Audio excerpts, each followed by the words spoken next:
लेकिन मेरी आप सबसे अपील है कि संगीता चौहान जी को रिकॉर्ड वोटों से जो विरोधी सपने देख रहे हैं, तुष्टीकरण की राजनीति, जातिवादी की राजनीति, भ्रष्टाचार और गुंडागर्दी की राजनीति करने वाले, उनको करारा जवाब आप 3 तारीख को कमल के फूल की बटन को दबा करके देने का काम करिए। या मैं आप सबसे अपील करने के लिए आया हूं। आने वाला समय ये सपा वाले भी जानते हैं, ये बसपा वाले भी जानते हैं, ये कांग्रेस वाले भी जानते हैं। इन्होंने लंबे समय तक देश और प्रदेश में शासन किया, देश और प्रदेश को बर्बाद करने का काम किया।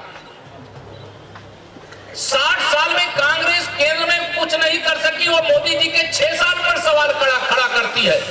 और मैं दावे से कहता हूं, इस सभा में जो आए हो अभी और जो सभा में नहीं अभी आज आए हैं, वह भी माननीय नरेंद्र मोदी जी के नेतृत्व में केंद्र सरकार के माध्यम से किसी न किसी योजना बसपा वो 15 साल का हिसाब नहीं देंगे। 3 साल के बारे में हमसे पूछते हैं। अरे हम 3 साल के बारे में अगर एक केवल उत्तर दे कि तुमने 15 साल में केवल गुंडागर्दी, माफियागिरी, अपराध और भ्रष्टाचार किया है, और हमारी सरकार आने के बाद गुंडागर्दी के खात्मे से लेकर के माफियागिरी का अंत करने से लेकर के भ्रष्टाचार मुक्त प्रदेश बनाने से लेकर के देश बनाने से लेकर के किसी भी क्षेत्र में हमने कोई कमी छोड़ना शेष नहीं रखा। लगातार केंद्र में मोदी जी के नेतृत्व में इतना काम किया। दूसरे कार्यकाल का 1 साल पूरा नहीं हुआ, धारा 370 से लेकर के श्री राम जन्मभूमि पर मंदिर निर्माण सहित अनेक ऐसी योजनाओं का शुभारंभ हो गया। तो अगर ये लगातार 5 साल, 10 साल, 15 साल बने रह गए तो इनकी तो दुकान ही बंद हो जाएगी। कोई नानी के घर चला जाएगा, तो कोई कहीं चला जाएगा, कोई कहीं चला जाएगा। जरूर बता सकता हूं कि नौगांव विधानसभा क्षेत्र को विकास के उच्च कीर्तिमान तक पहुंचाने के लिए आदरणीय चेतन चौहान जी का सपना था। उसे साकार करने का जो भी अधूरा कार्य बाकी है, उसे पूरा करने के लिए 3 तारीख को श्रीमती संगीता चौहान जी को विजयी बनाने के लिए कमल के फूल के सामने वाली बटन दबाने,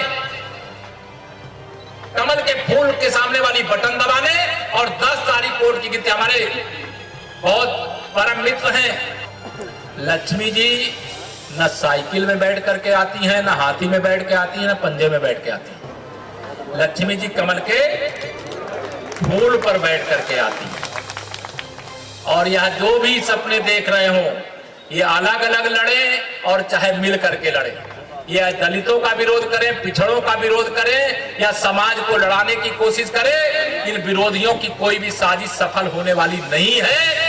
और आने वाले 30 साल तक जो भी विरोधी सुन ले, मुझे तो लगता नहीं है दूर दूर तक कि उत्तर प्रदेश में कमल को खिलने से रोकने की इनकी कोई भी साजिश, काम नहीं करना चाहते।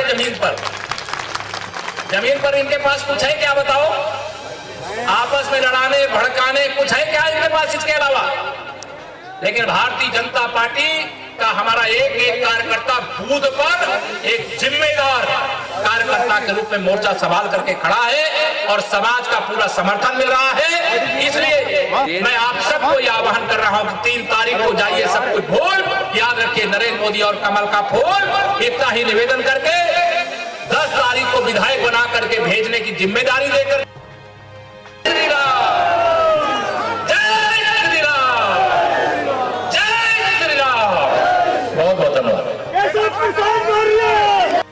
इस चुनाव में तो भारतीय जनता पार्टी बड़े अंतर से बहुत आगे है, आप सब लोग जानते हैं।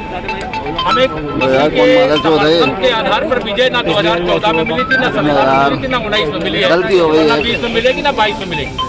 भारतीय जनता पार्टी अपने कार्यकर्ताओं के बूते और जनता के आशीर्वाद से विजय प्राप्त कर रही थी, आगे भी विजय प्राप्त करेगी। तो जिस तरीके से पार्टी उपचुनाव में जिस तरीके से मायावती जी ने भाजपा की बात कही है समर्थन देने की, तो क्या आगे भी 2022 तक बुआ भतीजे की लड़ाई है, भाजपा को बीच में ला रहे हैं।